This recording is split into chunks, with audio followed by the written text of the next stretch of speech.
सर्वे तं नरसिंहमहं नारायणं नमस्कृत्य नरं चैव नरोत्तमं देवीं सरस्वतीं व्यासं ततो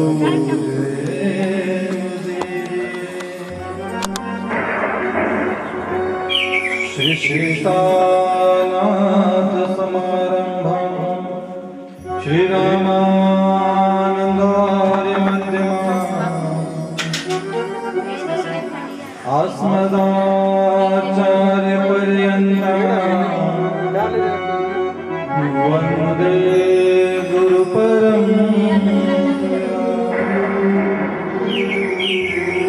भक्ति भक्त भगवंत गुरु चतुर्नाम बपुए इनके पद वंदन किए नाशत वेद श्री राधे जो मेरे स्वामी मेरा दे जी खुदा जन्म जन्म मुझे दीजियो श्री वृंदावन को सब द्वारन को छोड़कर मैं आ गया तेरे द्वार हे विश्वभानु की लाडली जरा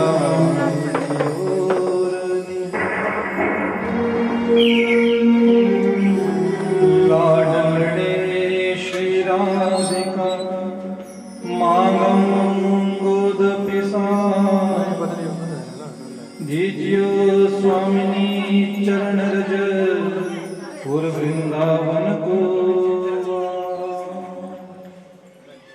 जय जय श्री राधा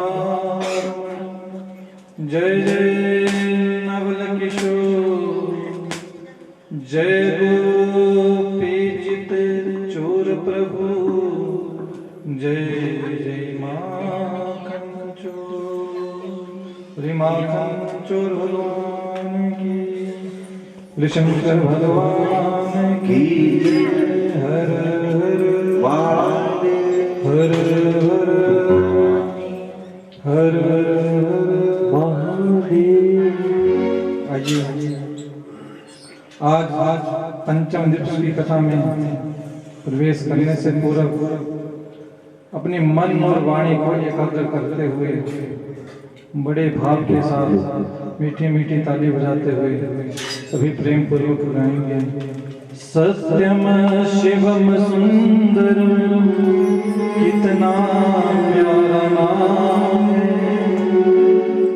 सत्यम शिवम सुंदरम कितना प्यारा नाम है। सत्यम शिवम सुंदरम कितना प्यारा नाम है।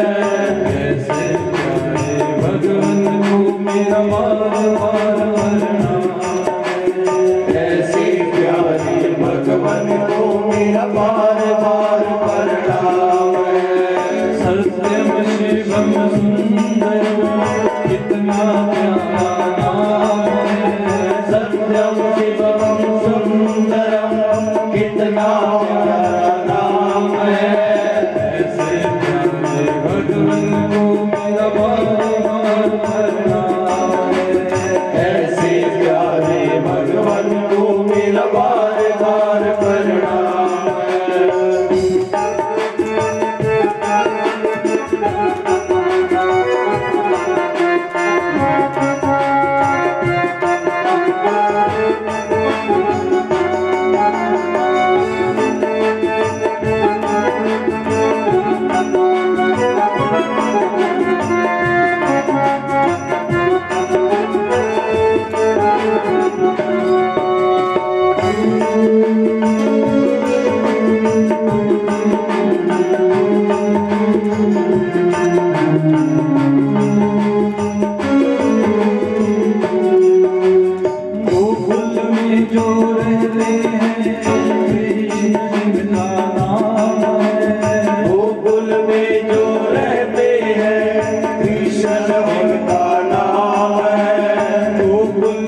कितना प्यारा नाम है, सत्यम शिवम सुंदरम कितना प्यारा नाम है। ऐसे प्यारे भगवान को मेरा बार बार नाम है, ऐसे प्यारे भगवान को मेरा बार बार प्रणाम है।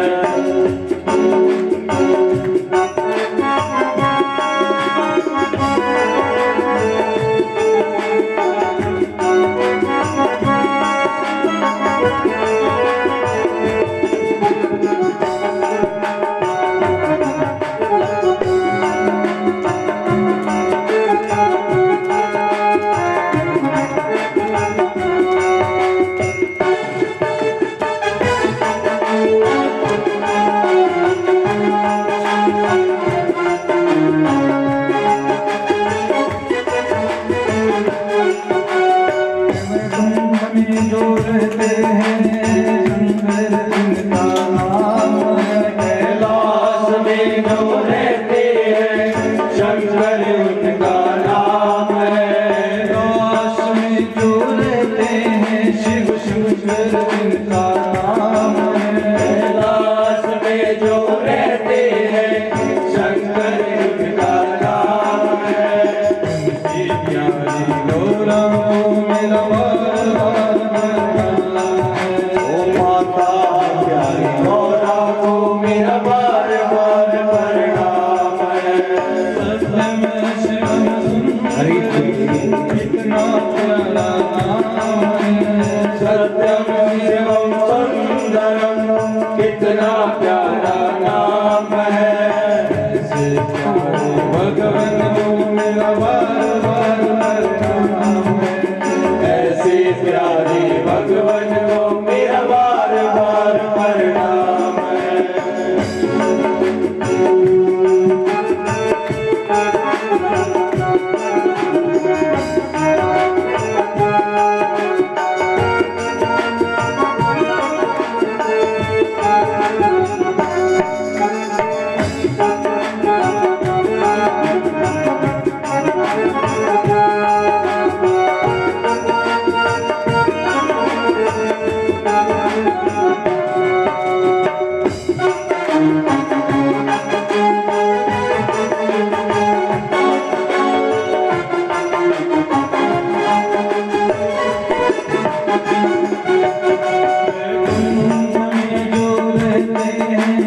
विष्णु जिनका नाम है, वैकुंठ में जो रहते हैं विष्णु उनका नाम है।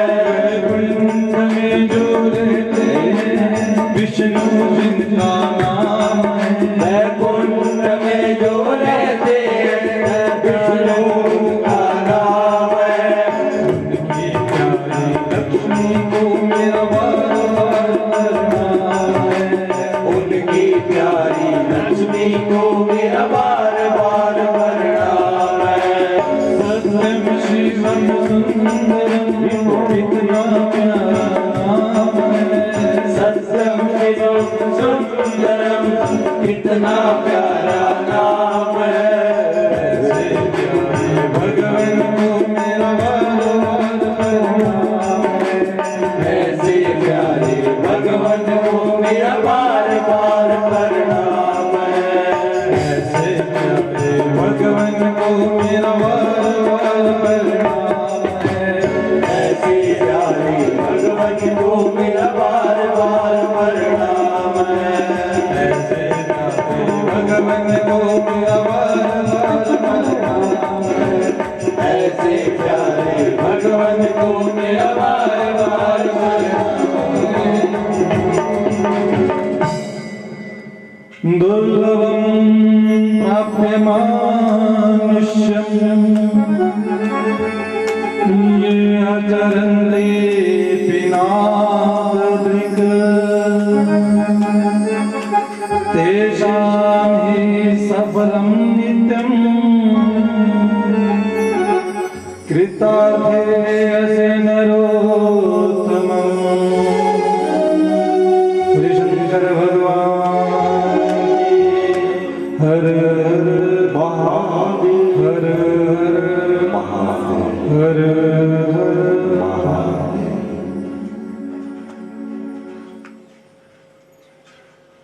परम मंगलमय परात्परेश्वर अकारण करुणा वरुणाल्य भक्त वांछा कल्पतरु तड़ित विनिंदित श्री गंगाधारी सर्वधारी वही भोले बाबा, उनके चरणार बिंदु में कोटि कोटि नमन। समुपस्थित आवाहित इष्ट देवता, स्थान देवता, ग्राम देवता सभी को व्यासपीठ से प्रणाम। समुपस्थित भक्तिमती माताएं, बंधुजन सभी के हृदय में विराजमान उसी को सभी को कोटि कोटि नमन। समुपस्थित विप्रवधु भक्तिमती माताएं, बंधुजन सभी को व्यासपीठ से हर हर हर हर महादेव, हर हर महादेव। महाराज, आज भगवान की कृपा से हम सबको पुनः महाराज आज पंचम दिवस में कथा में प्रवेश करने का मौका मिला। इस जीवन का एक एक क्षण महाराज हम संसार के कामों में व्यतीत करते हैं, परंतु भगवान के लिए महाराज हम बड़ा ही कम समय जितना हो सके महाराज भगवान का भजन करना चाहिए। प्राय महाराज वर्तमान समय में कलयुग है। कलयुग में हम आप सभी जानते हैं कि मनुष्य जो है संसारिक कामों में अधिक उलझा रहता है और भगवान के लिए समय बड़ा कम निकालता है। किसी को कह दो कि काम महाराज भगवान का भजन करे तो किसी के पास फुर्सत है नहीं है। वो केवल और केवल महाराज संसार के काम तो वैसे ही कर देगा, लेकिन भगवान के लिए महाराज समय नहीं है। हमारी महाराज विडंबना ये है कि हम भगवान के लिए समय निकालते हैं, संसारिक कार्यों के लिए हम कभी समय नहीं निकालते। जैसे ही हम महाराज भगवान का कुछ काम करना चाहें, अगर आपको बोल दिया जाए महाराज कि आप मंदिर जाओ, तो आप क्या बोलोगे कि समय नहीं लगता, समय निकालना पड़ेगा। समय भगवान के लिए समय निकालना पड़ेगा। और किसी को बोल दो कि चलो थोड़ी देर घूम आए, तो क्या कभी बोलते हैं कि समय निकाल कर घूमते हैं? या चलो आपस में बैठ जाते हैं, बातें करते हैं, तो बातों करने के लिए क्या कभी समय निकाला है? जब दो मित्र आपस में इकट्ठे हो जाते हैं तो आपस में जब वार्तालाप करते हैं संसारिक, तो क्या समय निकालकर वार्तालाप करते हैं? संसारिक कार्यों में तो महाराज हम समय नहीं निकालते, परंतु तो भगवान के लिए हम समय निकालते हैं। महाराज, जिस भगवान ने हमें जन्म दिया है, जिस भगवान ने हमें इस धराधाम पर भेजा है, हम उसी के लिए समय निकालते हैं। ये हमारी सबसे बड़ी विडंबना है महाराज। बोले शंकर भगवान की। शास्त्र कहते हैं महाराज, दुर्लभम प्राप्य मानुष्यम ये अचरन्ति पिनाकिनी तेषां हि सफलं जन्म कृतर्थे अस्ति नरोत्तमम्। शास्त्र ने कहा है कि दुर्लभम मानुषम प्राप्य। पहले तो ये हमें मनुष्य का शरीर बड़ी मुश्किल से मिलता है। भगवान ने हम पर कृपा की तब जाकर यह मनुष्य शरीर हमें मिला है। उससे भी दुर्लभ क्या बताया कि ये अचरंती पिनाक अर्थात शंकर भगवान, कि मनुष्य को महाराज भगवान ने मनुष्य का जीवन तो दे दिया, तो इस जीवन में भी भगवान महाराज शंकर की पूजा करना, भगवान की कथा को सुनना महाराज बड़ा मुश्किल है। जीवन तो सभी को मिला है महाराज, परंतु जीना उसी का सार्थक है जो अपने जीवन में भगवान की कथा को सुनता है, भोले बाबा का पूजन करता है। तेसाम ही सफलम जन्म है, तो उसका ही जन्म सफल माना जाता है। जो जीवन में महाराज भगवान की कथाओं को सुनता है, भोले बाबा की महाराज पूजा करता है। जिसने जीवन में महाराज भगवान का पूजन किया है, भोले बाबा का पूजन किया है, वही इस संसार में सबसे उत्तम प्राणी माना जाएगा। हम संसारिक लोग सबसे सफल आदमी किसे मानते हैं अपने जीवन में? हम संसारियों की सफल की परिभाषा क्या है? अगर नौकरी मिल गई, सरकारी नौकरी मिल गई महाराज, तो आपका जीवन सफल यही है।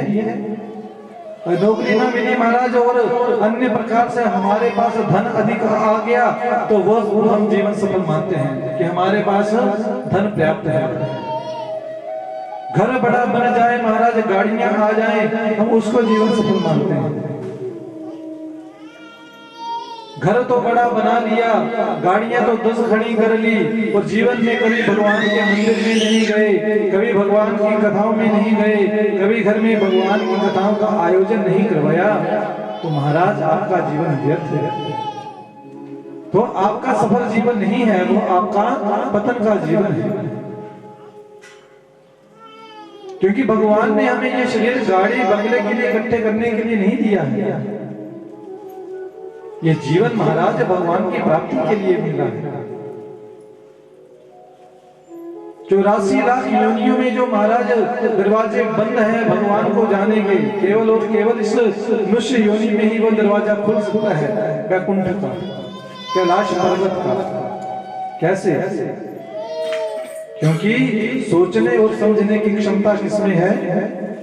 मनुष्य में। अन्य किसी भी प्राणी के पास महाराज ये सोचने समझने की क्षमता नहीं है। पशुओं में क्या सोचने की क्षमता है? विवेक पशुओं में है क्या? बिल्कुल नहीं है। जिस तरफ डंडा मारोगे उसी तरफ चल पड़ते हैं। मनुष्य में महाराज सोचने समझने की क्षमता है, विवेक है।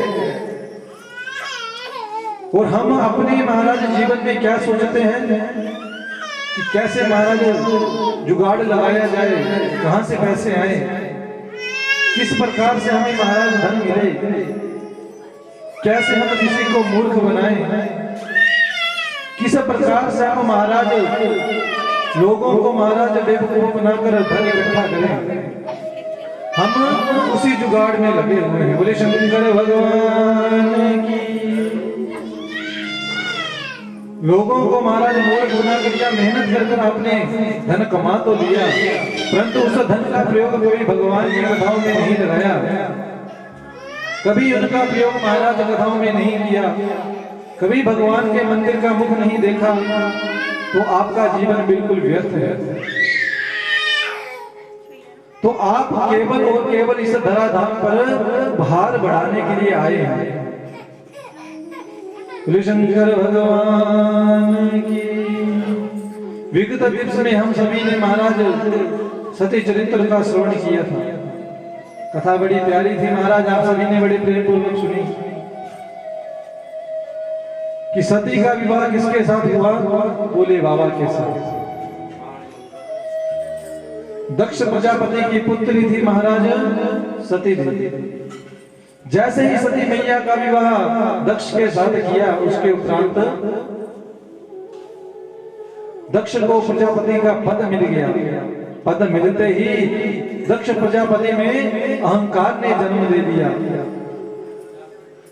प्रयागराज में महाराज दिव्य एक यज्ञ का स्वागत समारोह का आयोजन किया गया। तो वहां पर महाराज आज प्रजापति दक्ष ने भोले बाबा को ही गाली निकाली। भोले बाबा ने भी प्रेम पूर्वक सुन ली। जाते जाते रास्ते में क्या कहा कि अरे नंदी, इस घटना के बारे में अपनी मैया से मत बताना, क्योंकि माता को बुरा लगेगा। दक्ष ने भी महाराज एक यज्ञ का आयोजन किया। शंकर भगवान की। कहां पर यज्ञ का आयोजन किया था दक्ष ने? हरिद्वार कनखल में एक यज्ञ का आयोजन किया। सभी को बुलाया, परंतु भोले बाबा को नहीं बुलाया। सती मैया ने जाने की जिद की, भोले बाबा ने महाराज जाने से इनकार किया। क्यों किया इनकार? क्योंकि हमें कोई निमंत्रण नहीं आया है। अब निमंत्रण क्यों नहीं आया है, इस विषय के बारे में महाराज सती मैया को कुछ पता नहीं था। जो बात महाराज पूर्व में हो चुकी थी, जब सती मैया ज्यादा जाने की जिद करने लगी तो उस समय भोले बाबा ने सती मैया को बताया कि देवी, जब तुम्हारे पिता के स्वागत समारोह में गए थे तो उस समय तुम्हारे पिताजी थोड़ा मुझ पर गुस्सा हो गए। महाराज भोले बाबा को ऐसे ही शांता कारण नहीं कहा जाता। हम जैसे आप जैसे संसारिक हो, तब अगर आप अपने माई ससुराल जाएं तो जितनी सेवाएं माताएं महाराज अपने ससुराल में नहीं करती, उससे ज्यादा सेवा पतिदेव की कहां करती हैं? मायके में। जब माताएं अपने माता के घर जाती हैं, पिता के घर स्वामी जी को लेकर, तो पतिदेव को बिस्तर में सब कुछ मिलता है। घर में चाहे महाराज 10 बजे मिले, लेकिन वहां पर बिल्कुल समय से। क्यों? क्योंकि पता है यहां पर अगर कुछ भी गड़बड़ हुई तो स्वामी जी घर जाकर महाराज 4 की जगह 10 सुनाएंगे। अगर हम और आप जैसे संसारिक लोग गए होंगे अपने ससुराल, भाई जी गए ससुराल, तो ससुराल में जाकर आपका महाराज अपमान हो जाए तो क्या आप घर में आकर देवी जी को छोड़ोगे? ससुराल में अगर आपका अपमान इतना सा हुआ होगा तो आप इतनी व्याख्या करेंगे महाराज कि देवी जी सोचेंगे कि ऐसा हुआ क्यों, फोन कर खूब डांटेंगे घर में। सत्य है महाराज, सत्य है। परंतु महाराज आज भोले बाबा ने उस घटना के बारे में आज तक सती मैया को कभी नहीं बताया कि देवी तुम्हारे ससुराल में मेरा अपमान किया गया है। हम महाराज क्या करते हैं? शंकर भगवान की। आजकल एक महाराज युग चला हुआ है, भोले बाबा की तस्वीर को ऐसे चिलम लगाकर, देखी है आपने? चिलम लगाई है महाराज और बैठे हैं। देख किसने देखी? फिर उसको महाराज ने क्या बना दिया? एक एजेंडा बना दी कि भोले बाबा भांग पीते हैं, हम भी उनके भक्त हैं, हम भी भांग पीते हैं, क्योंकि हम तो भोले के भक्त हैं। महाराज भोले बाबा भांग नहीं पीते हैं। किसने कहा? संपूर्ण शिव पुराण में आप उठाकर देख लीजिए, कहीं भी आपको मिल जाएगा कि भोले बाबा भांग पीते हैं। हाँ, भांग लगाते जरूर हैं। क्यों लगाते हैं? उसके पीछे कारण है, क्योंकि भोले बाबा के गले में क्या है? क्या है? किसकी माला है? सर्पों की। और भोले बाबा ने क्या पी रखा है? विष पी रखा है। और उसे कहां पर धारण करके रखा है? कंठ में। और भोले बाबा महाराज मालाएं किसकी डालते हैं? बिच्छुओं की महाराज। जो विषैले महाराज जीव होते हैं सभी भोले बाबा के साथ रहते हैं। कभी आप महाराज अगर आपको कोई विषैला जीव काट जाए तो उस भांग को लीजिएगा, थोड़ा सा उस शरीर पर रगड़िएगा, उसका जो महाराज संताप होगा वो कभी नहीं होगा। जैसे वो काटने वाले जो जीव होते हैं विषैले, वो आपको काट लें तो उसी समय भांग लेकर आए और अपने हाथ में रगड़ दे, उसका विष खत्म हो जाएगा। तो भोले बाबा अपने शरीर पर रगड़ते थे महाराज, जब बिच्छू धारण करेंगे तो बिच्छू काटेगा भी। जो महाराज किसी देवता को नहीं, जो जिस देवता किसी भी देवता के पास नहीं जाता है वो भोले बाबा के पास जाता है। भोले बाबा सबको अपना लेते हैं। तो भोले बाबा अब सांप को क्यों धारण करते हैं? क्योंकि सांप महाराज ठंडा होता है। कभी स्पर्श किया है? सांप का स्पर्श किया है कभी? सांप का जो स्पर्श होता है महाराज बिल्कुल ठंडा होता है। मस्तक पर चंद्रमा धारण किया हुआ है, कारण क्या है? मस्तक चंद्रमा भी महाराज ठंडा होता है। ये जो महाराज भांग है इसे शरीर पर महाराज इसलिए लगाते थे ताकि जो विषैले पदार्थ हैं वो जीव हैं उनका विष ना लगे। परंतु हमने तो महाराज इसका उल्टे ही अर्थ ले लिया। हमने तो मान लिया कि भोले बाबा भांग पीते हैं महाराज, और उनको मान करके हम तो भोले बाबा के भक्त हैं, खूब भांग पिएंगे। ये कहां की परंपरा है, कहां से सीखा है? शिव पुराण में तो ऐसा कहीं वर्णन आया नहीं। अगर अन्य किसी पुराणों में आपने पढ़ा हो तो इस दास को भी बता दीजिएगा, क्योंकि दास की अभी आयु कम है। तो आप बता दीजिएगा कहीं आपने ऐसा पढ़ा हो कि भोले बाबा भांग पीते हैं और हम भी पीते हैं। दास ने जितना अध्ययन गुरु कृपा से किया है, आज तक हमने कहीं ऐसा नहीं पढ़ा कि भोले बाबा भांग पीते हैं। हाँ, भांग लगाते जरूर है, इसलिए भोले बाबा को भांग चढ़ती है, आभूषण है महाराज भांग। इसलिए महाराज भोले बाबा इसीलिए उनको शांत नहीं कहते। इतने जहरीले जीव महाराज धारण किए हुए हैं, फिर भी रहते हैं सदैव। आज महाराज सती मैया जब जाने की जिद करने लगी, तो आज भोले बाबा ने बताया कि देवी, स्वागत समारोह में हम कहाँ गए थे? कहाँ हुआ था? प्रयागराज। तो वहां पर आपके पिताजी ने हमारा अपमान कर दिया था। हमसे बदला लेने के लिए ही वहां पर यज्ञ किया गया, इसलिए हमें नहीं बुलाया।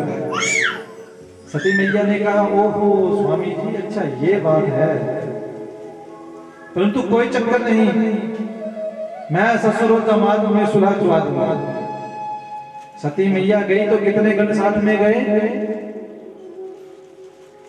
ऋषिकेश भगवान 60,000 गणों को भोले बाबा ने साथ में भेजा था।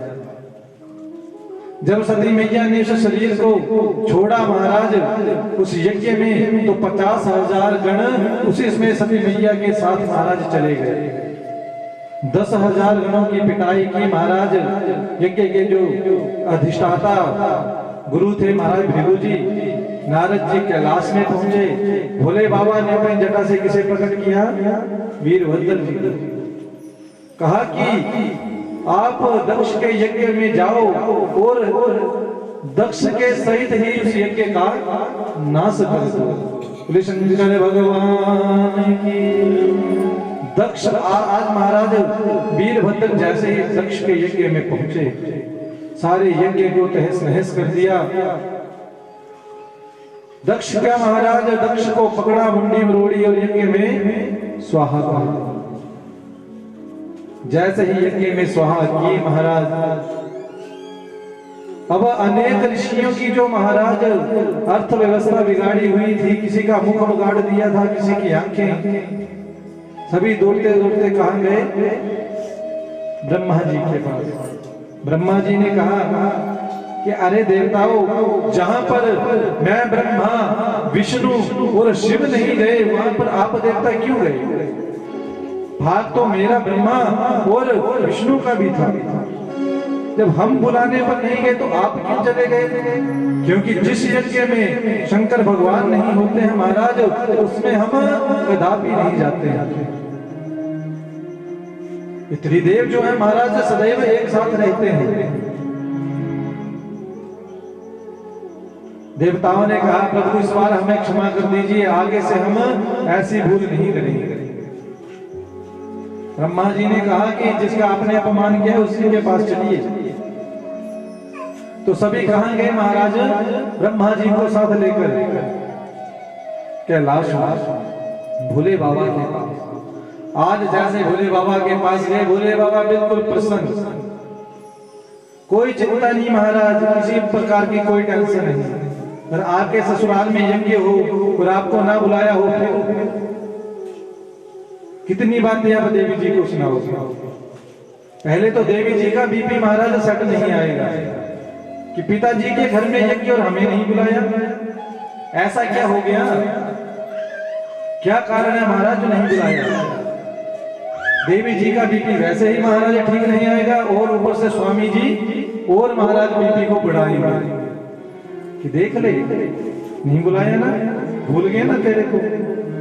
आगे से महाराज शांत नहीं करेंगे और महाराज आगे से बढ़ाएंगे। परंतु भोले बाबा महाराज बिल्कुल शांत। कुछ नहीं कहा महाराज, जब यज्ञ में बुलाया भी नहीं तब भी कुछ बात नहीं। सभी देवता महाराज भगवान शंकर के पास आए, कहा कि भगवान उस यज्ञ में चलिए और उस यज्ञ को पूर्ण कीजिए। भगवान ने कहा जब यज्ञ में मेरा भाग ही नहीं तो मैं क्यों जाऊं। ब्रह्मा जी ने कहा कि भगवान इस यज्ञ का जो शेष बचा हुआ भाग होगा वो सारा आपका ही होगा। भगवान ने कहा कि जब भाग मिल रहा है तो चलते हैं। तब भगवान महाराज आज शंकर भगवान ब्रह्मा जी के साथ और सभी देवताओं के साथ कहा पहुंचे, कनखल में। कहा कि महाराज यजमान को बुलाया जाए। तो यजमान तो महाराज धड़ था परंतु सिर नहीं था, तो सिर काहे का लगाया, बकरे का। जैसे ही बकरे का सर लगाया आज अब दक्ष प्रजापति महाराज भगवान की स्तुति करने लगे। और जब स्तुति करने लगे तो महाराज बम बम बम बम निकले, मैं जैसे बकरा कैसे करता है मैं जैसे मैं करने लगा, भोले बाबा को हंसी आ गई। भोले बाबा ने पुनः महाराज वाणी दी। दक्ष प्रजापति ने भोले बाबा की स्तुति की, इस यज्ञ को पूर्ण किया। बोले शंकर भगवान की। इसीलिए जब कभी महाराज हमें भोले बाबा की पूजा करते हैं तो अंत में कहते हैं ऐसे गला करो। कभी किया है ऐसा पूजा करते समय? कभी शंकर की पूजा करते समय गले में ऐसे किया है? कभी करना। आज के बाद कभी भी आप महाराज पूजा करें तो अंत में गले को जरूर करें। ऐसे करने से क्या होगा, जो हमारी वाणी है वो थोड़ा बकरे के समान निकलती है। कभी करना कोशिश। जब बकरे के समान महाराज हमारी वाणी निकलती है तो भोले बाबा को अपने ससुर की याद आ जाती है और खूब उनको हंसी आती है। भोले बाबा प्रसन्न हो जाते हैं। प्रसन्न करने के लिए महाराज इस प्रकार से आवाज की जाती है, बोले शंकर भगवान की। भोले बाबा महाराज सती के वियोग में चले गए, सीधे कहां, कैलाश पर्वत। जैसे ही कैलाश पर्वत पर पहुंचे सभी देवता अपने अपने स्थान को चले गए। कैलाश पर्वत पर जैसे ही समाधि लेकर बैठे, आज समाधि लेकर भोले बाबा बैठे, महाराज शरीर से पसीना निकला और पसीना जैसे ही धरती पर गिरा तो वहां से एक पुत्र की उत्पत्ति हो गई। बोले शंकर भगवान की। जैसे वहां से कोई पुत्र की उत्पत्ति हुई, पृथ्वी मैया ने उसे दूध पिलाया तो नाम पड़ गया भौमासुर। जो मंगल ग्रह है ना महाराज, कितने ग्रह हैं, कुल कितने ग्रह हैं? हाँ जी, 9 ग्रह है। 9 ग्रह है महाराज। उसमें जो मंगल है वो भूमि का पुत्र है। इसलिए महाराज कभी आपकी कुंडली में मंगल ग्रह खराब हो तो पंडित जी क्या कहते हैं कि भूमि का पूजन करो, कहीं स्थान पे जाके नदी के किनारे बोलते हैं। पृथ्वी का पूजन बताते हैं, क्यों? क्योंकि इस पृथ्वी का ही पुत्र ये मंगल है। भौमासुर को महाराज जैसे ही उस भौम को प्रकट किया, उस पुत्र को तो नाम रखा क्या, भौमासुर। अर्थात धरती का जो पुत्र है वो है भौमासुर। जैसे ही महाराज अब बड़ा हुआ तो भगवान की तपस्या की, ब्रह्मा जी की, वरदान मांग लिया कि मैं इस लोक में सभी को जीत लूं। ब्रह्मा जी ने आशीर्वाद दे दिया। जैसे ही आशीर्वाद दिया अब तो महाराज इसने सभी देवी देवताओं को महाराज तंग करना प्रारंभ कर दिया। स्वर्ग में चला गया, इंद्र को भगाया कि चल यहां से निकल, बंदी बना लिया। सभी देवता महाराज घबराए, भगवान के पास आए। भगवान ने कहा, कह रहे देवताओं चिंता मत करो, समय आने पर मैं इसका कल्याण अवश्य करूंगा। बोले शंकर भगवान हर हर हर हर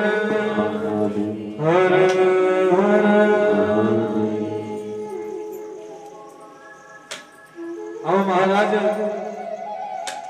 नारद जी ने पुनः प्रश्न किया कि भगवान एक तारकासुर नाम का दैत्य था,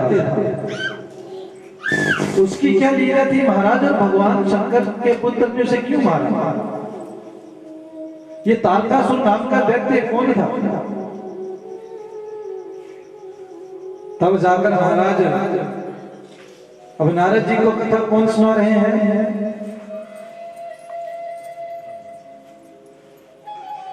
हाँ जी, गुरु शंकर भगवान नारद जी को कथा कौन सुना रहे हैं? हाँ जी, ब्रह्मा जी।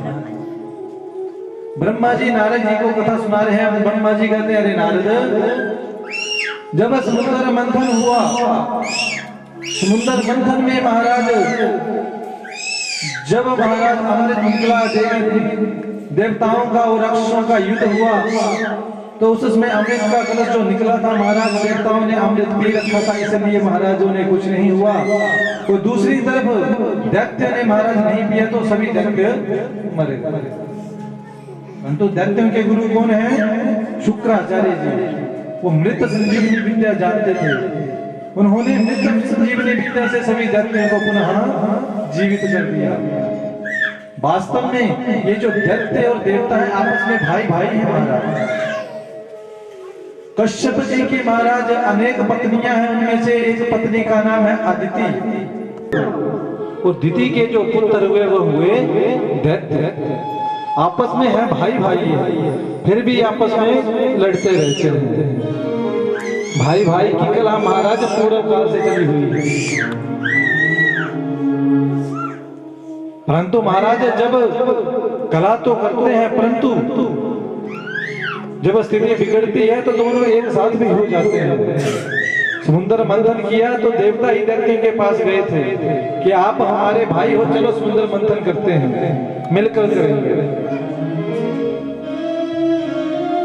भाई भाई जो है महाराज, जब एक भाई की बुद्धि राक्षस प्रवृत्ति की हो जाती है, वैसे तो भाइयों में बड़ा प्रेम होता है, परंतु जब महाराज एक भाई की प्रवृत्ति जब दैत्य की हो जाए और दूसरे की महाराज देवता की हो जाए, तब अनबन होना प्रारंभ हो जाती है।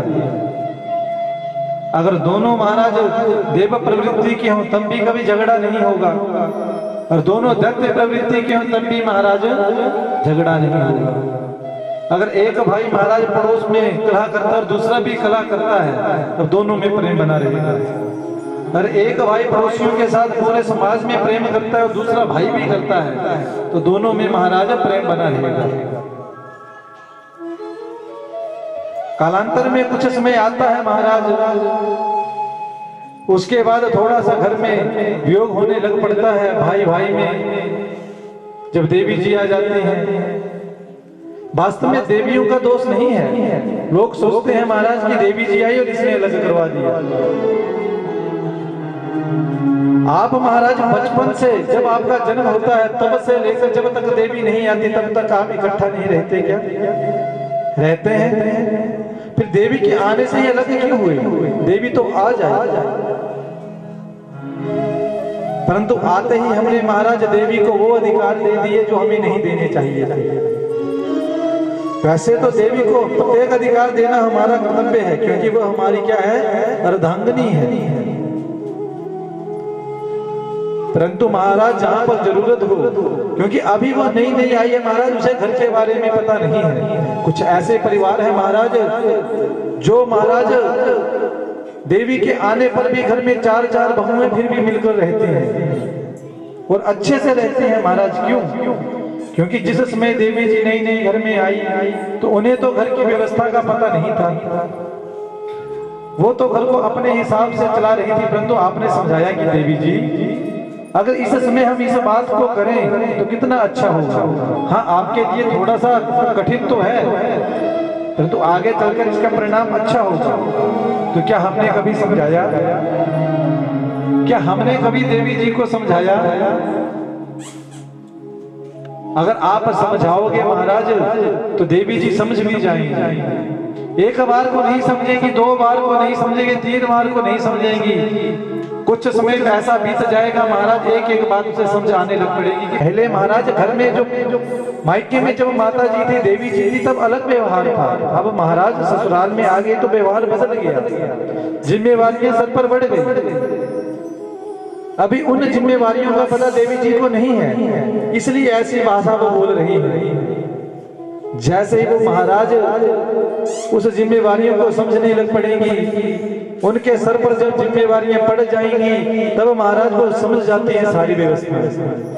परंतु वास्तव में बात क्या है, समझाने की है। और हम दोष किसे देते हैं? देवी को, कि हम भाई भाई इकट्ठे थे, देवी जी आई और इन्होंने अलग करवा दिया। देवी जी अलग नहीं करवाती महाराज, हमारा व्यवहार ही अलग करवाता है। शंकर भगवान की। तो कश्यप जी की कितनी संतानें थी महाराज, कितनी पत्नियां थी? अनेक थी, परंतु दो थी, जिनके एक का नाम था अदिति और दूसरी का नाम था, हाँ जी, आज व्रत थोड़ी ना महाराज, व्रत तो हो गया पिछले कि आज भी व्रत है। बोले शंकर भगवान की जो संतान थी वो क्या हुए? देवता। समुद्र मंथन जब हुआ महाराज, तो दैत्य को सभी को जब देवताओं ने पराजित कर दिया,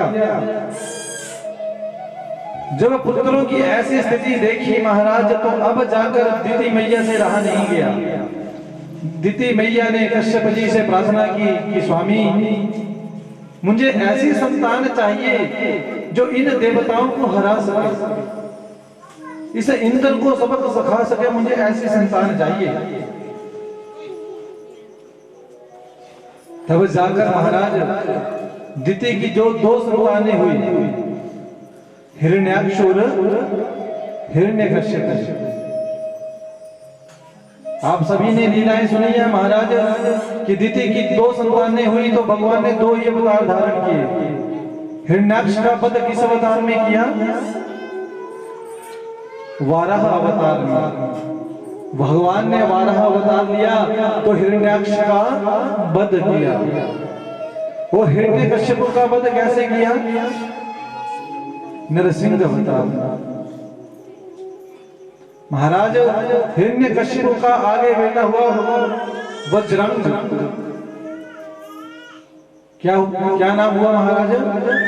वज्रंग नाम। इसने ऐसा युद्ध किया महाराज कि इंद्र को बंदी बना लिया। इंद्र भागता भागता पुनः भगवान के पास गया। भगवान ने पुनः महाराज वज्रंग को दंडित किया और इंद्र को इंद्र सिंहासन पर बिठा दिया, अर्थात स्वर्ग का राजा बना दिया। परंतु ब्रह्मा जी इस वज्रंग के ऊपर महाराज बड़े प्रसन्न थे, मानते थे महाराज वज्रंग को। जब भगवान ने इस वज्रंग को महाराज दंड दिया तो ये मान गया कि आज के बाद मैं कभी भी दैत्यों के साथ, देवताओं के साथ युद्ध नहीं करूंगा, है तो वास्तव में मेरे ही भाई।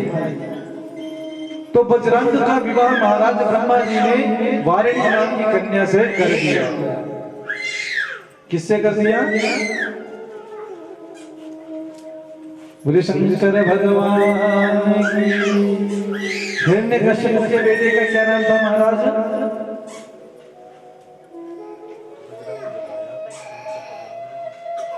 वज्रंग। और वज्रंग का विवाह किसके साथ किया? हाँ जी,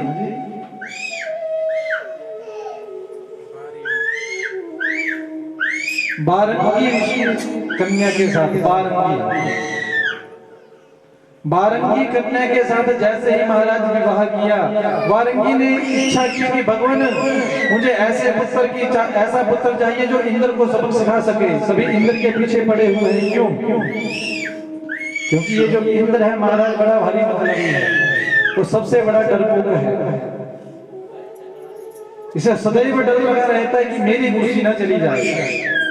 कोई भी आप यज्ञ करो महाराज, ये इंद्र तुरंत पहुंच जाता है। यज्ञ में जरूर विघ्न डालेगा अगर आप इसका भाग नहीं दोगे तो, ताकि कहीं ज्यादा यज्ञ कर लिए तो मेरा कहीं महाराज मेरी कुर्सी ना मांग ले। जो महाराज जब बारंगी ने बजरंग से महाराज कहा कि मुझे ऐसे पुत्र की प्राप्ति चाहिए जो इंद्र को हरा सके। बजरंग महाराज देवताओं से विरोध नहीं करते थे, परंतु सोचा कि अगर मैं अपनी देवी की बात को नहीं मानूंगा तो मुझे भी महाराज पत्नी की बात ना मानने का दोष लगेगा, तो पुनः मैं भी पाप का भागीदार हो जाऊंगा।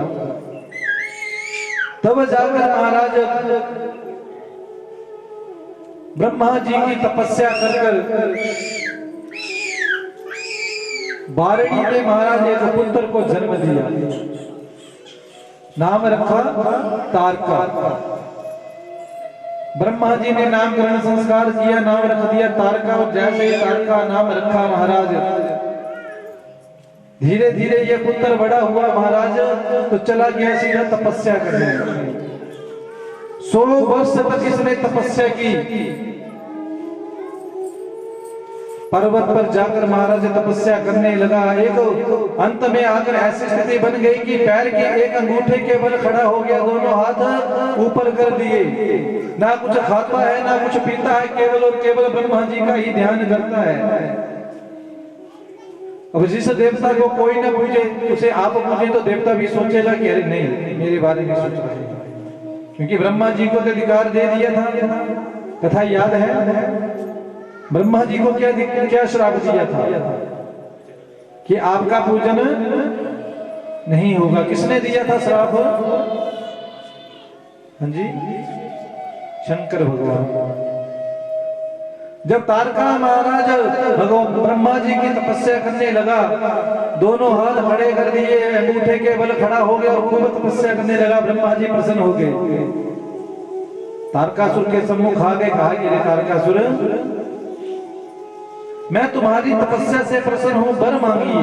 तारकासुर ने आंखें खोली। ओ अच्छा ब्रह्मा जी।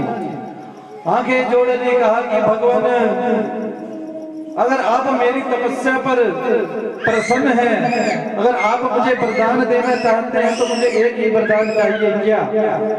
कि मैं अमर हो जाऊं। ब्रह्मा जी ने कहा कि अमर हो जाऊं। अरे तारकासुर, अमर मैं खुद नहीं हूं, क्योंकि जब सृष्टि की प्रलय होती है महाराज, सृष्टि जब भगवान के महाराज उस नाभि कमल में पुनः चली जाती है, सृष्टि का प्रलय हो जाता है, तो मैं ब्रह्मा भी चला जाता हूं। जब मैं ब्रह्मा खुद अमर नहीं हूं तो तुम्हें कैसे बना दूं? तब तारकासुर ने वर मांगा कि अरे भगवान, अगर आप मुझे अमर नहीं बना सकते तो मुझे ऐसा वरदान दीजिए कि मैं शिव के अंश से उत्पन्न पुत्र से ही मेरा वध हो और कोई संसार में मेरा वध ना कर सके। क्योंकि तारकासुर जानता था कि सती महाराज पिता के यज्ञ में जा चुकी है और भोले बाबा अब सती के सिवा किसी से विवाह करेंगे नहीं। जब विवाह नहीं करेंगे तो पुत्र कहां से होगा? जब पुत्र नहीं होगा तो महाराज मेरा वध कभी नहीं हो सकता, इसलिए मैं तो अमर हूं। जाने जाने में उसने महाराज घुमा फिराकर अमृतत्व का वरदान ले लिया, और महाराज वो भूल गए कि महाराज हम और आप जन्म बाद में लेते हैं, पहले हमारा मरना सुनिश्चित हो जाता है। जिस दिन हमारा जन्म होता है उससे पहले हमारे मरने की स्थिति भी महाराज स्थित कर दी गई है कि आप वक्त तारीख को जाएंगे परंतु इतनी तारीख को वापस भी आ जाएंगे। बस बात ये है महाराज की जन्म लेने का तो हमें पता है, आपसे पूछने को आपकी डेट ऑफ बर्थ क्या है तो तुरंत बताएंगे आप। है कोई किसी को पता ना हो? है कोई ऐसा व्यक्ति हमारे बीच बैठा हुआ जिसे अपने जन्म देने की तारीख ना पता हो? अब महाराज जन्म लेने का तो सभी को पता है, और मरेंगे कब इस बात का पता है? इस बात का किसी को पता नहीं है। परंतु वास्तव में महाराज जन्म लेने से पहले हमारे मरने का समय सुनिश्चित कर दिया है। तारकासुर ने सोचा कि मैं तो महाराज अमर हो गया, अब मुझे तो महाराज कोई मार नहीं सकता, मैं तो बिल्कुल अमर हो गया। ब्रह्मा जी ने कहा कि तथास्तु जा तेरी मृत्यु शिव के महाराज पुत्र से ही हो। तारकासुर खूब प्रसन्न हुआ महाराज, अब सीधा चला गया स्वर्ग में।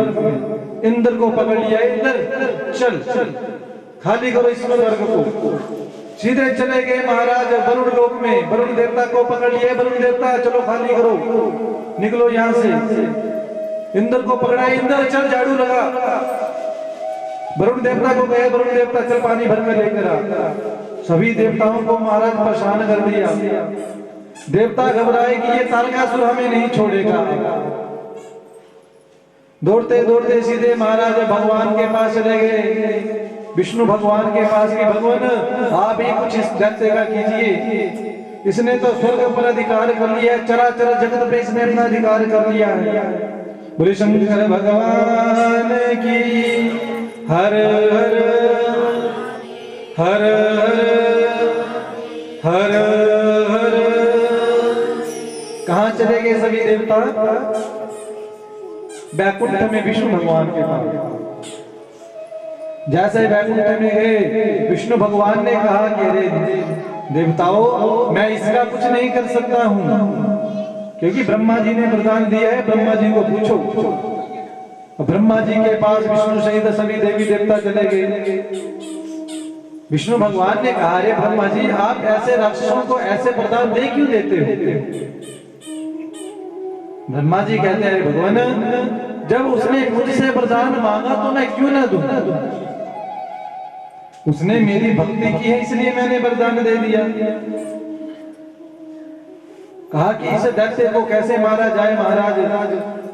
स्वर्ग पर तो दैत्यों का अधिकार हो गया, चराचर जगत पर दैत्यों का अधिकार हो गया, क्या किया जाए? तब जाकर महाराज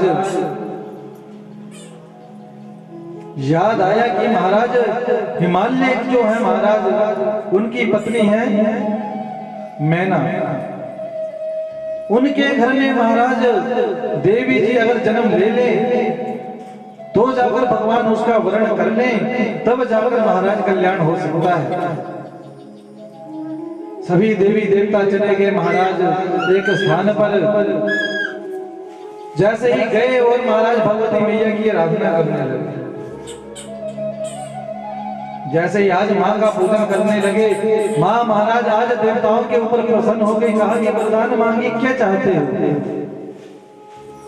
महाराज जगदम्बा मैया कहती है कि आप मेरी शरण में आए हो, कारण क्या है आने का? सभी देवताओं ने कहा कि हे माँ, उस स्वर्ग पर सभी देवी दैत्यों ने अधिकार कर लिया है। उस दैत्य का नाम है जी, क्या नाम है? तारकासुर। उसने महाराज अधिकार कर लिया है और अब वह शिव के अंश के बिना नहीं मर सकता। हे मां, अगर आप हिमालय के घर में जन्म लेने, आप अगर शिव को महाराज, हम जानते हैं मां कि आप ही वो पार्वती हैं, आप ही वो सती है महाराज। और मां, अगर आप हिमालय के घर में जन्म लेने और शिव आपको ग्रहण कर ले, तब जाकर उस दैत्य का कल्याण हो सकता है। मैया ने कहा कि अगर हिमालय मेरी महाराज पूजन करेगा तो मैं उसके घर में अवश्य जन्म लूंगी। जब देवताओं को आश्वासन दे दिया महाराज, तो जगदम्बा मैया तो चली गई। उसी समय महाराज सभी देवी देवता हिमालय राज पर्वत के पास चले गए। हिमालय की महाराज पत्नी का क्या नाम है? मैना। ये मैना किसकी पुत्री है?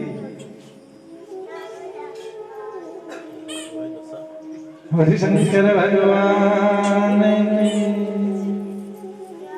दक्ष प्रजापति की कितनी महाराज, कितनी संतानें थी? 60,000 है याद? है किसी को याद? कथा सुनाई थी कि दक्ष प्रजापति की कितनी कन्याएं थी? 60,000। 60,000 की 60? हाँ जी, 60,000। वो तो पुत्र थे, कुछ याद नहीं। 60 कन्याएं थी, है याद कुछ? कोई याद नहीं। कल आपको एक दृष्टांत दिया था बड़ा अच्छा महाराज। वो तो याद है कि एक 10,000 की मूर्ति थी, एक कौन सी थी?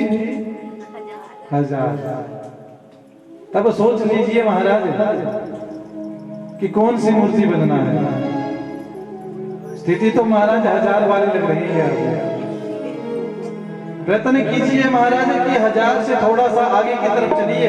5वां दिन है। बोले शंकर भगवान की 60 कन्याएं हैं, उनमें से 27 चंद्रमा के साथ ब्याही गई थी। है कुछ कथा याद है? कोई कथा याद नहीं। 10 धर्म के साथ ब्याही गई थी।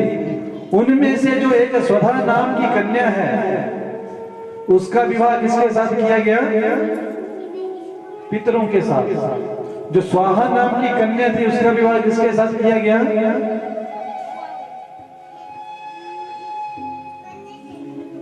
अग्नि के साथ। जब कभी आप यज्ञ करते हैं तो क्या बोलते हैं? पंडित जी बोलते हैं आहुति डालिए, तो आप क्या बोलते हो? हाँ जी, स्वाहा। क्यों बोलते हैं? कि यज्ञ की पत्नी का क्या नाम है? यज्ञ की पत्नी का नाम है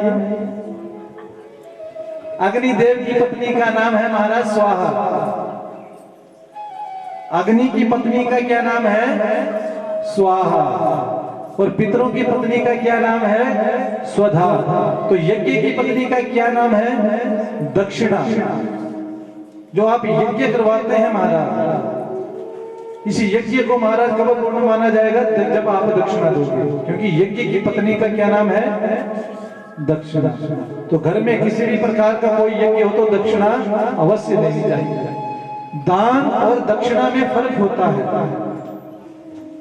हम क्या करते हैं महाराज? दान को ही दक्षिणा समझ लेते हैं, परंतु दान और दक्षिणा में फर्क है। क्या फर्क है? जो दान है महाराज वो हम अपनी समर्था के अनुसार देते हैं, कि जितनी हमारी सामर्थ्य है उसके अनुसार हम दान देते हैं। और दान देने का तरीका भी अलग बताया गया है महाराज। हमारा थोड़ा दान देने का तरीका अलग है। हम क्या करते हैं? अगर महाराज 100 रुपए का दान देना हो तो लिफाफे में देते हैं, और 10,000 का दान देना हो तो सभी को दिखाकर, तो खूब नाम दिखाकर, ये मेरा नाम है ये, और मेरे नाम का अनाउंसमेंट जरूर होनी चाहिए कि मैंने दान दिया है। ऐसी स्थिति किसी स्थान पर आप जाते हैं, दान देते हैं तो क्या बोलते हैं कि हाँ जी मेरा ये नाम है। किसी यज्ञ में आप दान देते हैं तो क्या बोलते हैं कि ये मेरा नाम है। एक जगह हम महाराज कथा कर रहे थे, वहां पर दान दिया गया 21,000। और पर्ची मेरे पास आई महाराज बोलने के लिए कि हाँ जी इस कथा में यज्ञ में इन मुख परिजनों ने दान दिया। जैसे ही पर्ची पहुंची महाराज, और जल्दबाजी में मैंने भी ज्यादा ध्यान नहीं दिया, पढ़ दिया कि अमुक जी ने 2100 रुपए का दान दिया है। थोड़ी देर हुई महाराज, यज्ञ के कुछ जो प्रधान थे वो आ गए। बोले पंडित जी थोड़ा गलत गलाई थे। बोले गलत क्या? बोले 2100 ने 21 जा रहे। अरे चलो कुछ नहीं गलाई थे ताकि हो। बोले थोड़ा गलत गलाई थे जी, तेना सुनना है तेना गलाना की खाइए पैसे 21 आ रही होगा तुम्हारा। फिर से पर्ची पकड़ाई महाराज, फिर से नाम लिया और फिर से कहा 21,000। तब जाकर संतुष्टि हुई। ये हमारा दान देने का तरीका है, क्योंकि हम दान देते हैं तो 10 लोगों को पता होना चाहिए। कहीं महाराज मंदिर में एक पत्थर भी लगवा देते हैं तो उसमें भी अपना नाम, हाँ जी ये मेरा नाम है और ये है, ये मैं यहाँ से हूँ, इसे दान कहते हैं। शास्त्र में दान की परिभाषा ऐसी बताई गई है महाराज कि अगर आप दाएं हाथ से दान दें तो बाएं हाथ को पता नहीं चलना चाहिए कि आपने क्या दान दे दिया। ये दान की परिभाषा है। और हम कैसे दान देते हैं? जब तक 10 लोगों को पता ना हो। तो दान दें तो बड़े गुप्त तरीके से दें। अगर आपको दिखाना भी है तो हाँ जी दान दिया है, कितना दिया है वो आप अपना नाम ना बताएं, हाँ जी दान दिया है बस। अमुक राशि दान दी है, किसने दी है इसका पता नहीं होना चाहिए। लोगों को दिखाकर क्या चाहते हो आप? मान प्रतिष्ठा, कि लोग हमें देखें कि हाँ जी उसने इतना दान दिया है। कुछ लोग प्रतिस्पर्धा में ही दान दे देते हैं कि उसने 21,000 दिया, हम 49,000 देंगे, हम किसी से कम है क्या? वो दान नहीं हुआ महाराज। फिर वो तो एक महाराज प्रतिस्पर्धा हुई, बोली शंकर भगवान की। तो दान जो है महाराज अपनी इच्छा के अनुसार दिया जाता है, और जो दक्षिणा होती है वो क्या होता है महाराज, वो श्रम होता है पंडित जी का, कि पंडित जी ने जितनी मेहनत की है उसके अनुसार उन्हें फल दिया जाए। जैसे आप महाराज नौकरी करते हैं तो आपको तनख्वाह मिलती है, ऐसा तो नहीं महाराज कि आप महीने भर नौकरी की और अंत में बोले कि हाँ जी आपको 100 रुपये दे दिए जाए, तो आप प्रसन्न होंगे क्या? आप प्रसन्न होंगे क्या? मेहनत का जो श्रम होता है उसे दक्षिणा कहते हैं। और महाराज पितरों की पत्नी का क्या नाम है? हाँ जी, थोड़ा सा प्रवचन दिया तो महाराज ये बात नहीं करेंगे। पितरों की महाराज पत्नी का क्या नाम है? हाँ जी, स्वाहा। हाँ जी, स्वधा। कभी अपने घर में जब पंडित जी कोई महाराज पितृकर्म करते हैं, श्राद्ध कर्म करते हैं, तो क्या कभी नमः शब्द का प्रयोग करते हैं? कभी देखा आपने? सुना नहीं कभी ढंग से महाराज। ध्यान तो सिर्फ रहता है जी पंडित जी क्या बोल रहे हैं, बस निकलो जल्दी से निकलो। पंडित जी बस कितना समय लगा? उस समय पंडित जी स्वधा शब्द का प्रयोग करते हैं, नमः शब्द का प्रयोग देवताओं के साथ किया जाता है और स्वधा शब्द का प्रयोग पितरों के साथ किया जाता है। कभी देखना महाराज, सुनना कभी गौर से, पल्ले चाहे ना पड़े, परंतु सुनना अधिक क्या बोल रहे हैं, अंत में स्वधा बोलेंगे जब पितृ कार्य करवाएंगे। क्या बोला जाता है? स्वधा। और जब महाराज अग्नि में आप आहुति डालते हैं तो क्या बोला जाता है? स्वाहा। क्यों? क्योंकि पत्नी के बिना कोई भी यज्ञ महाराज पूर्ण नहीं होता है। हम सोचें कि बिना पत्नी के हम यज्ञ करें और पूर्ण हो जाएगा, कभी नहीं होगा। शास्त्र कहते हैं महाराज कि जब सीता मैया इस पृथ्वी में चली गई थी, उसके उपरांत जब भगवान श्री राम ने राजसूय यज्ञ किए तो उस समय भी गुस्सा की सीता बनाकर एक आसन में रखते थे अपने साथ, क्योंकि पत्नी के बिना कोई भी यज्ञ कभी पूर्ण हो ही नहीं सकता है। बोले शंकर भगवान की। इन महाराज स्वधा नाम की जो देवी थी, इनकी 3 कन्याएं थी। कितनी कन्याएं थी महाराज? एक का नाम था मैना, तो दूसरी का नाम था धन्या, तो तीसरी का नाम था कलावती। क्या नाम था? कलावती। एक दिन महाराज ये तीनों भगवान विष्णु का दर्शन करने के लिए श्वेत द्वीप पर घूमती घूमती जा रही थी। उसी समय सनकादि ऋषि महाराज वहां से निकले, परंतु जैसे ही सनकादि ऋषि निकले तो इन्होंने उन ऋषियों को प्रणाम नहीं किया।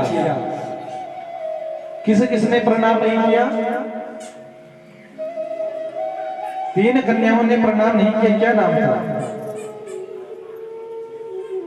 हाँ जी, मैना, धन्या और कलावती। सनकादि ऋषियों ने श्राप दे दिया कि अरे देवियों,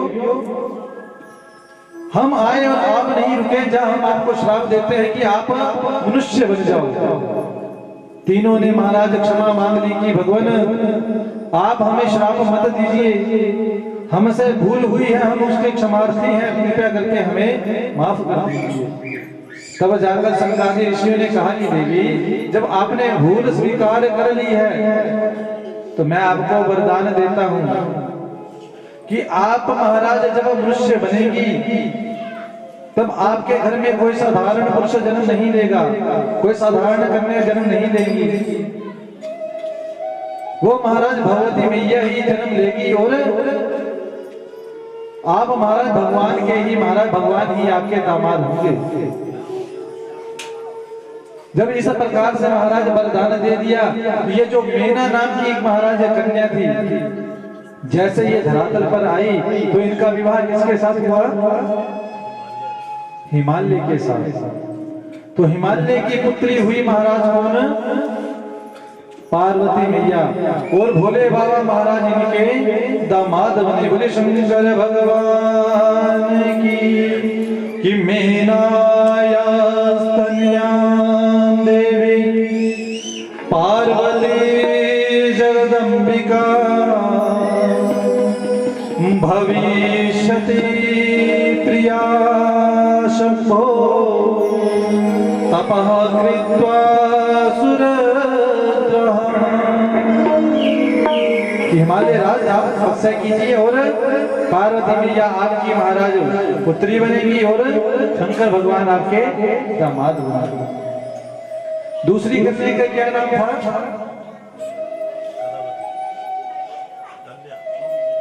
हाँ जी, क्या नाम था महाराज? धन्या। जो धन्या नाम की कन्या थी महाराज, जब वह मनुष्य योनि में आई तो वह जनक राजा की पत्नी हुई।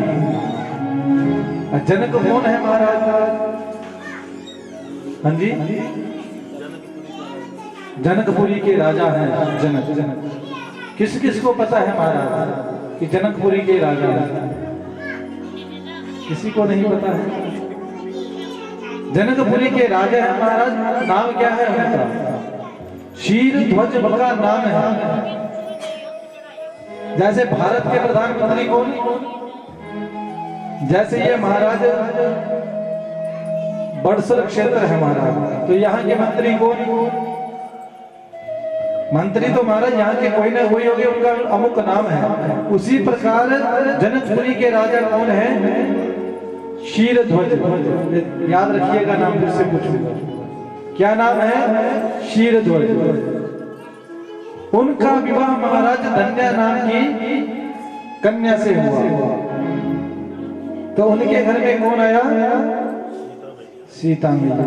बोले शंकर भगवान की धन्या प्रिया तृतीया तु योगिनी जनकस्य च तस्या कन्या महालक्ष्मी नामना सीता भविष्यति। कि महाराज शीरध्वज और धन्या नाम की जो इनकी पत्नी है, उनके घर में सीता मैया ने जन्म लिया और भगवान राम इनके क्या बने? दामाद। अब तीसरी देवी जी कौन है? हाँ जी, कलावती। कलावती का विवाह किसके साथ हुआ?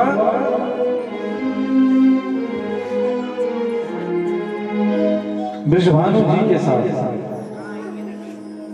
वृषभानु जी के साथ महाराज इनका विवाह हुआ। जानते हैं वृषभानु जी कौन है? कौन कौन जानता है वृषभानु जी कौन है? देखो बच्चे जानते हैं महाराज। कौन है महाराज वृषभानु? हाँ जी,